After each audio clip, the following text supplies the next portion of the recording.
Hey there, hi there, ho there, YouTube. Hey, golly gee, I was just talking to my neighbor Pam, and she was saying she bought a lot of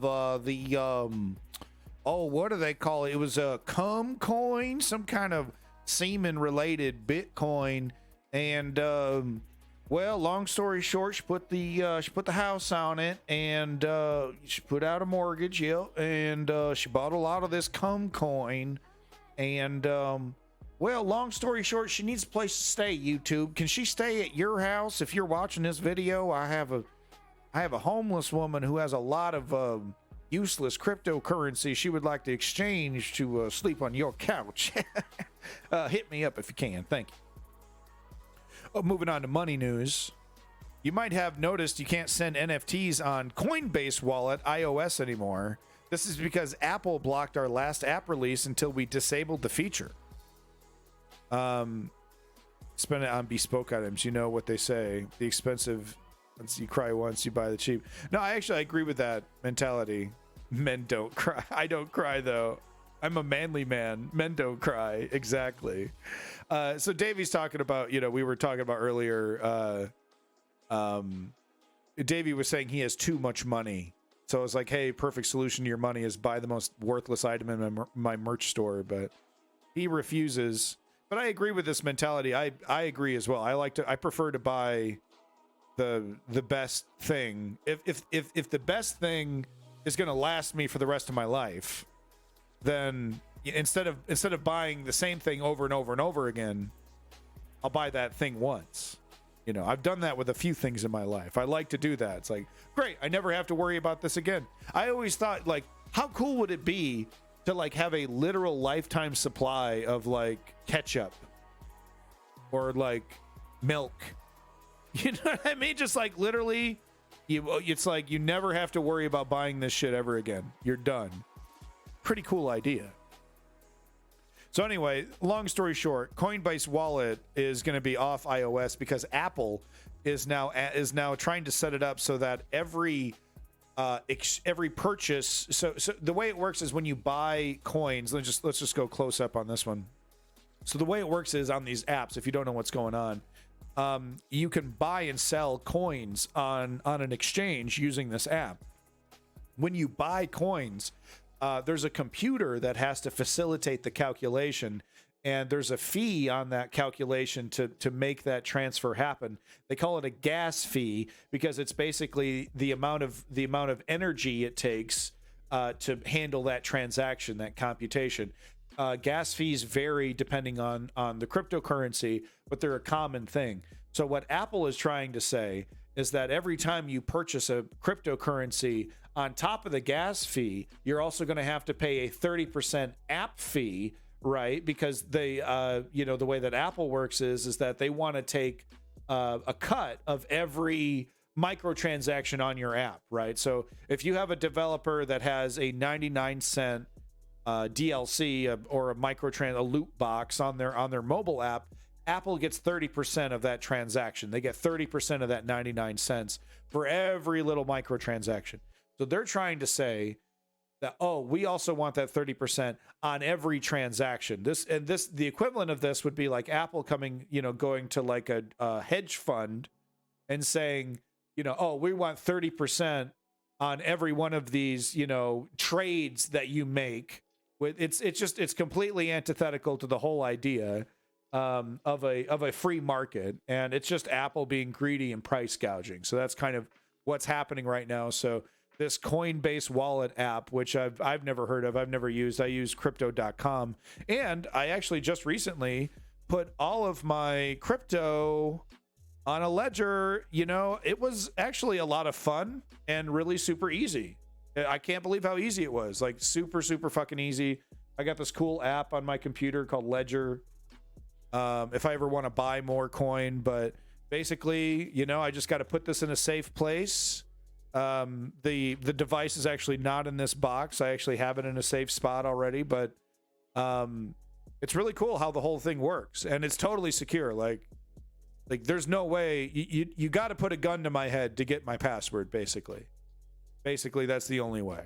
right? Which is the exact same as money, right? It's like you put a gun to my head, you're gonna, yeah, don't lose those words. No, that's for sure. Did anybody else fill out a few of them though to kind of like throw anybody off? I filled out a few of them. The way, if you don't know what's going on, when you configure your hardware wallet, they give you a series of words of like letters, you know, like door, cat, and dog, and they give them to you in a certain order, and that is that's kind of your emergency. If you lose your password, if you lose your, you know, if you it's your last resort, right? If you have these words in the specific order, then you can still get your coins back. It doesn't matter. My coins are fucking worthless.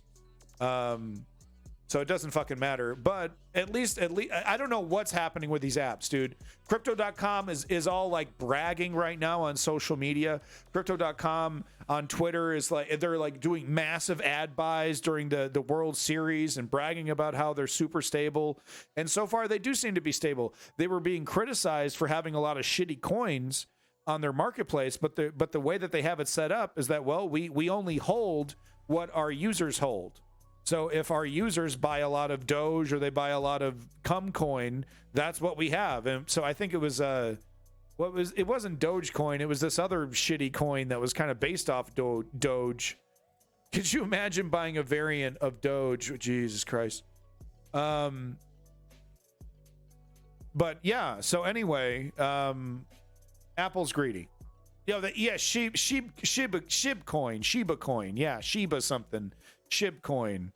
Yeah. So people were giving crypto.com a lot of shit about the Shib coin, but they're like, yeah, we have a lot of Shib coin because that's what our, you know, we only hold on our marketplace what our users have. And everything is covered, and they say they have full transparency. So I think crypto.com is going to come out on top on this one. Because it looks like Coinbase Wallet is out of here. But let me tell you something. If Coinbase Wallet is seeing this, you can guarantee that Crypto.com is going to be seeing this. So I wouldn't be surprised to see Crypto.com completely removed from the iOS store as well. Nobody is going to be accepting that. 30% on top of the gas fees for every transaction on your crypto app. Oh, see you later, Apple. Bye. And Apple's perfectly okay.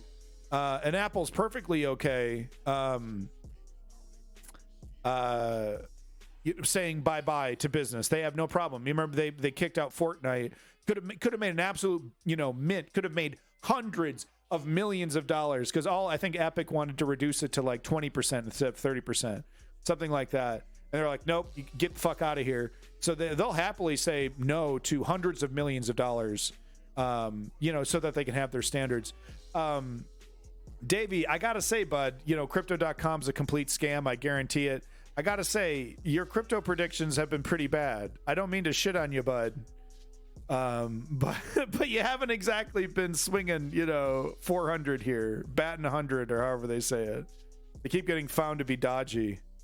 They do, one at a time, Zio. So far, though, crypto.com is super transparent, because the big question is, do you have enough money? If all your user base were to pull out all of their coins right fucking now, would you have the money in the bank, the USD, the dollars, to actually facilitate that transaction? And crypto.com has immediately came out with a full transparency report that says, yep, we have the money in the bank. We have every penny covered. If everyone were to pull out their Cumcoin right now, we'd have 47 cents for everybody to hand them. How? What do you mean how? Honey, we're not going to get into this. You want to get into a fight on Discord, that's fine. But bro, you're the one telling me to buy what the fuck coin that completely Luna. I know you don't trust them, but you know, you talk a lot of shit about crypto.com, but honestly, I don't know anything. I don't know anything about any of this shit. Okay, but so far crypto.com looks like they're going to be coming out on top. What did you tell me to buy? You bought $1,000 and it immediately dropped even further.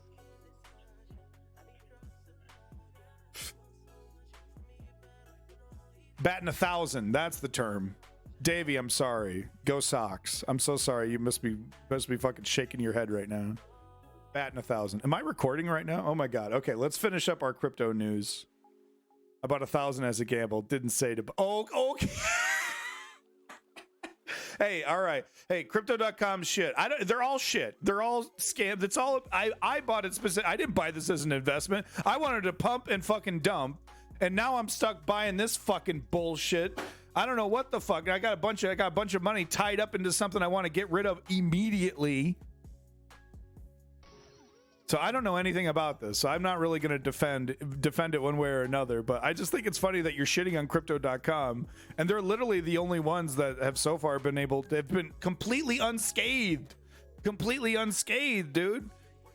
So I don't know what to tell you, man. You know, you should listen to the Beatles. You should listen to the Beatles and then tell me what you think about crypto.com. My solution is listen to some music. All right, so I got a little news clip here. Bitcoin jumps after strong jobs data, and DOJ calls for independent FTX probe. CNBC crypto world. All right, let's hear what the crypto normies have to say. It's good to note that CNBC is basically blowing itself and patting itself on its back for saying, you see, crypto is a massive scam, which of course so far it completely is. Technically, maybe there's some use case to it, but so far it's proven to be not a very trustworthy holder of value. And CNBC is, patting itself on its back about being so far correct about that. Like, I'm not willing to say crypto is a scam and we'll never see her, and it's gone forever. I'm not saying that, but my prediction is that crypto will not be taken seriously until a nation releases its own official cryptocurrency, like the Bitcoin dollar, the crypto dollar, the crypto yuan, stuff like that. That's when crypto will be taken seriously as a holder of value. It will always just be a pump and dump scheme if it's just the talk du jour of your most annoying libertarian in the room,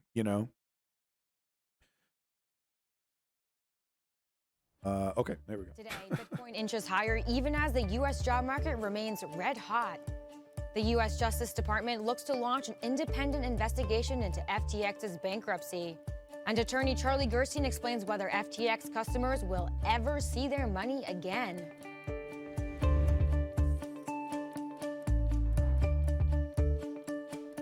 Welcome to... You see what I mean? I had to get my money off this fucking bro. They're spending so much of my money on advertising. I even told them on Twitter, I was like, can you guys slow it down? It's just it's kind of making me worry. It's kind of making me worry, dude. Welcome to CNBC's They're literally paying for this coverage. What the fuck? World, I'm Pippa Stevens. Major cryptocurrencies rising to close out the week. As of noon Eastern, Bitcoin traded right around $17,000. You think so, Zio? Ether is rising as well, hovering just below $1,300. Meanwhile, Dogecoin dropped sharply, falling to 10 cents. As much as FTX weighed on crypto... I'm shocked it's worth that. ...prices last month, this week the spotlight was on macroeconomic factors. The latest jobs report was released this morning, and yet again, the U.S. economy added more jobs than Wall Street expected. Wages continue to rise as well, and this rapid economic growth is likely to drive more rate hikes from the Fed. That is bad news for risk assets like crypto. Now, Fed Chair Jay Powell said as much on Wednesday during a speech at Brookings. Powell made it clear the central bank is committed to more restrictive monetary policy, one that will help get inflation down from 7% to 2%. But at the same time, he also said the Fed could slow the pace of interest rate increases in the near future. Even with all the economic news this week, Bitcoin still rose about 2.33% in the last 7 days. Ether is also up, climbing more than 7%. That's its best week since October 28th. I mean, if you're into crypto, this is not the first time that this has happened to Bitcoin.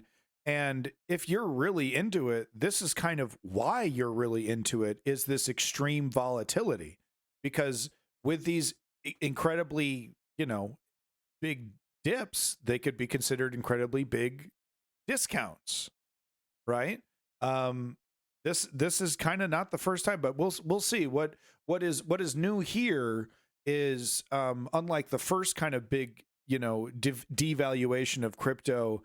This has taken out a major marketplace. And you know, the guy that was taken out was kind of seen as like the fucking, you know, the good guy, the Bitcoin good guy, the cryptocurrency good guy, even though he was a fucking a criminal. They're all criminals, you know, even though he's a liar. He was still the guy that was saying, yeah, we should probably have some regulation so that we can legitimize this entire Ponzi scheme. For the demise of FTX. Okay, let's catch you up on some other headlines you should know. First, the DOJ just asked to launch an independent probe into FTX's bankruptcy. In a filing with the Delaware Bankruptcy Court, the Justice Department requested the appointment of an independent examiner to review, quote, substantial and serious allegations of fraud, dishonesty, and incompetence. The DOJ also said an independent investigation was better than an internal one because of the wider implications the company's collapse could have on the crypto industry. Some experts also point to the fact that Sam Bankman-Fried donated millions to politicians on both sides of the aisle. A former federal prosecutor told CNBC that this method of hiring an independent examiner could also be a way for the DOJ to gather evidence. XRP sounds familiar, but I can't. It's not registering in my head what it actually is. Is that the proof of stake, proof of claim system? Against the company and Bankman-Fried personally. Now, SBF said publicly this week that he is not worried about jail time right now. That's not what I'm focusing on. There's going to be a time and a place for me to sort of think about myself and my own future, but I don't think this is it. Like, right now, I mean, look, I've had a bad month. This has not been a fun month for me, but that's not what matters here. Like, oh my god. So this is like him talking to fucking I thought the laugh was inserted by somebody. No, he's actually talking to like shareholders or something. Like, right now, I mean, look, I've had a bad month. This has not been a fun month for me, but that's not what matters here. Like, what matters here is the millions of customers. What matters here is all the stakeholders in FTX who got hurt. While the DOJ looks for an investigation into FTX. I mean, and if you know that kind of statement right there tells me that this guy, I'm thinking more incompetence. I'm thinking more, you know, I maybe, you know, maybe he's not the thief criminal that he's being portrayed as in social media. This guy's getting torn to shit on Twitter, but of course that might not be reality here. I mean, because like people were saying he's like, you know, he's running away, went to like the Barbados to avoid arrest, and you know, he's making this statement here that can provide a lot of confidence. And let's not get it twisted. This whole thing hedges on fucking dreams and promises. I mean, look, I've had a bad month. This has not been a fun month for me. FTX. Into FTX, lawmakers also spent yesterday looking for answers on Capitol Hill. CFTC Chairman Rostin Behnam testified before the Senate Committee on Agriculture and said that SBF met with the agency several times in a little over a year. My team and I have taken an initial review of my calendar, and what we've observed is that my team and I met with Mr. Bankman-Fried and his team. Over the past 14 months, we met 10 times in the CFTC office at their request, all in relation to this DCO, this clearinghouse application.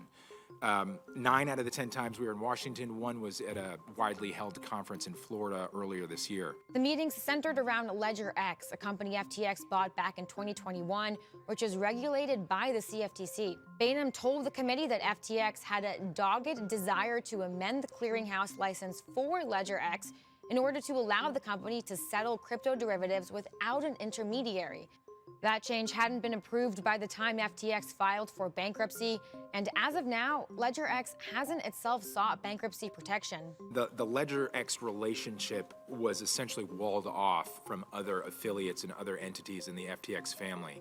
So we had a lens into FTX, and as I've stated, and as you've recognized, the entity is healthy, it's solvent, it's operational. Bro, the blackberry ginger ale is the bomb.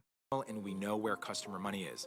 But the limitations of our authority stopped at that entity. Sticking with Capitol Hill, Washington. Interesting. So he's saying we're not, you know, we weren't covering this other company.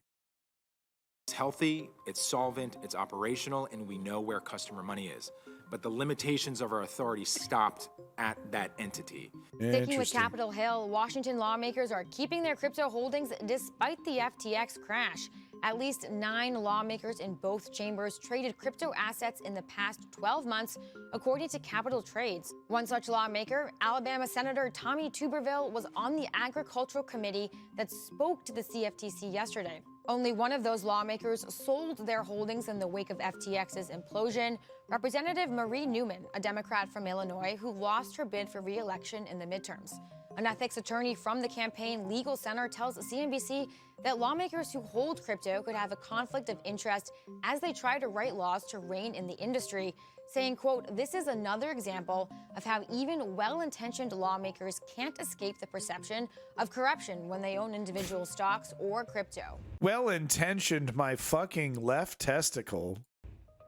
All right, on to our main story. Sticking with the FTX fallout, Crypto World's Talia Kaplan spoke to Charlie Gerstein, an attorney specializing in class action lawsuits, to find out whether customers with frozen funds on FTX's platform can expect to get their money back. He also shares what he thinks about SBF's public statements after FTX's collapse.